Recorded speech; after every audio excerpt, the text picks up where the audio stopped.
Imagine a CEO of large multinational company, somebody who runs pretty much every day, who works out in the gym every single day, who runs marathons, who eats mindfully in the right portions, the right kind of food, avoids greasy, super processed food. But one day, while coming back home from his gym, he experiences chest pain and collapses and dies a few hours later because of a massive heart attack. This is the unfortunate story of Mr. Ranjan Das, the CEO of SAP, who died due to a massive heart attack in 2009. While there is nothing conclusive which can be said about this unfortunate incident, but if we try to understand his lifestyle, what we observe is that he was barely having 4 to 5 hours of sleep every single day because he was managing so many things at the same time. Dr. Matthew Walker, who is a professor of neuroscience and psychology at the University of California, Berkeley, has done a lot of work in understanding how sleep affects our health and well-being. He has also written a very popular book on this topic called Why We Sleep. Here is what Dr. Walker has to say about the impact of sleep on our heart health. Those people who are sleeping 5 hours a night have a 65% higher likelihood of dying at any time. Dr. Walker also highlights the impact of daylight saving on heart health. Daylight saving is a concept which is practiced in Europe and America, where every year in the month of March, the night time is reduced by 1 hour, while every year in the month of November, the night time is increased by 1 hour. And due to just this 1 hour adjustment, the very next day, heart attack increases by 24%, while it decreases by 21% in the month of November. He explains how sleep is almost like a medication for our heart and blood pressure. Because it is during deep sleep at night that you receive this most wonderful form of effectively blood pressure medication.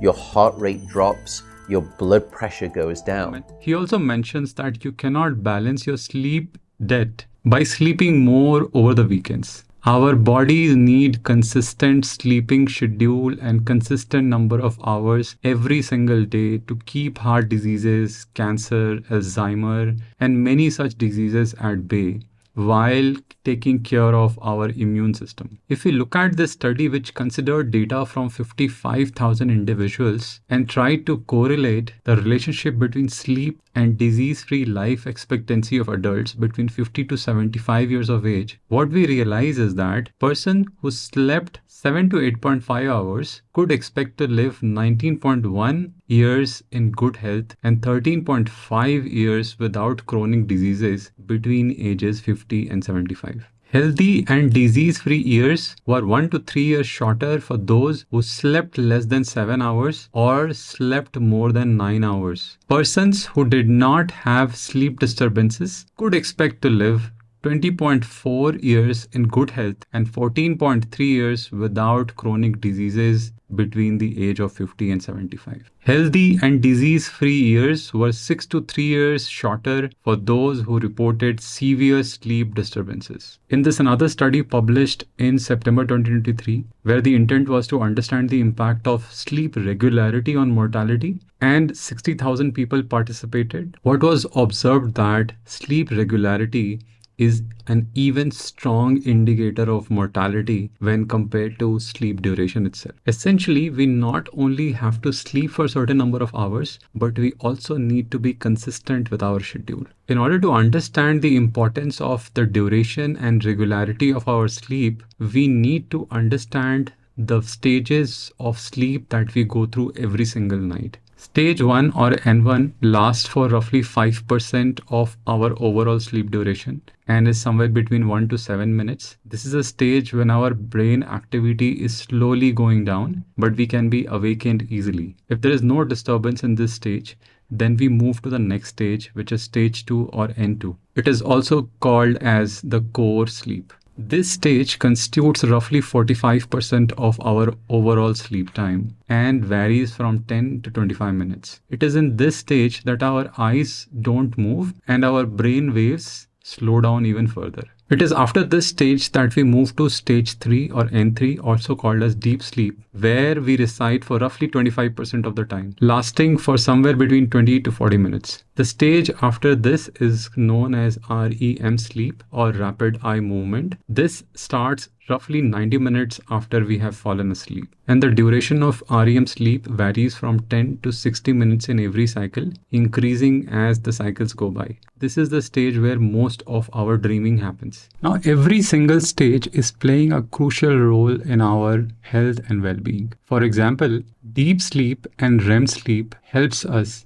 repair our body, build our muscles, and strengthen our immune system. Core and deep sleep are essentially helping us organize various thoughts that were going on in our day-to-day life, while rapid eye movement helps us improve our emotional memory. REM sleep also helps us improve our creativity and problem-solving skills. So the next question to ask is, how many hours should we be sleeping regularly? And as per the American Academy of Sleep Medicine and Sleep Research Society, sleeping 6 or fewer hours per night is inadequate to sustain healthy and safety in adults, and 7 or more hours of sleep per night is recommended. Now that we understand the importance of sleep, the importance of its duration, and the importance of its regularity, let's try and understand some science-based habits which can help us improve both the quality and quantity of sleep. The very first habit which can improve both the quality and quantity of your sleep is keeping a gap of 9 hours between your last caffeine intake and your bedtime. It could be your caffeine supplement, it could be your coffee, it could be your tea, or it could be your Coke. I personally have my last coffee at around 12 noon so that I can go to bed easily at around 10 p.m. The second key habit which can again improve the quality of your sleep significantly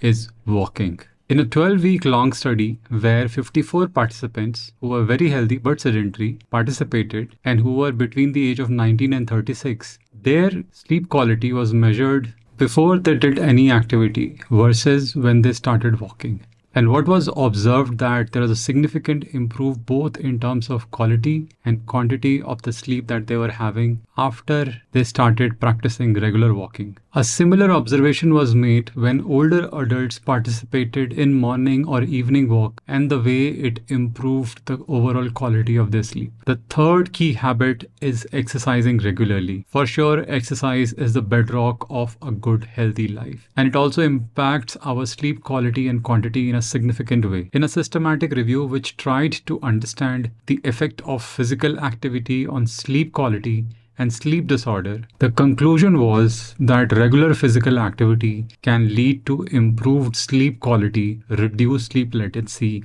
and better overall sleep quality. Moreover, physical activity has shown promise in managing sleep disorders like insomnia. Regular moderate intensity physical activities are the most effective, while high intensity physical activities, especially in the evening or close to bedtime, may lead to difficulty sleeping. As per the Sleep Foundation, we should be doing aerobic or resistance exercise in the morning, or if we are working out in the afternoon, we can choose to do a high intensity exercise, or if we are choosing to exercise closer to our bedtime, it will be great if we can choose a light resistance exercise instead. A lot of times, many new ideas start flowing in as soon as we are about to hit the bed, because of which we find it very, very difficult to sleep. And which is where this habit comes into picture. The habit of writing a to-do list before you go to bed. And this is backed by a scientific research where people were divided into two groups. One group which was writing whatever they had done in the entire day, and the other group was writing what they need to do in the coming days. The group which was writing what they are supposed to do in the coming days were able to sleep much better, much faster. The fifth habit which can improve the quality of sleep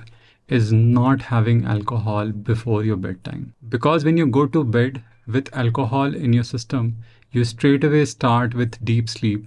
And there is decrease in the total amount of REM sleep that you're going to have, which will decrease the overall quality of your sleep. Low amounts of alcohol will reduce the sleep quality by 9.3%. Moderate amount of alcohol will reduce your quality by 24%. And a very high amount of alcohol will reduce your sleep quality by 39.2%. Besides this, you can also try having dinner at least 2 to 3 hours before your bedtime. And if you can possibly go out for a walk just at the time of sunset, that will help you also handle the artificial light much better and sleep much faster. Hoping this helps. This is Vivek signing off. Like, subscribe, share, and take care.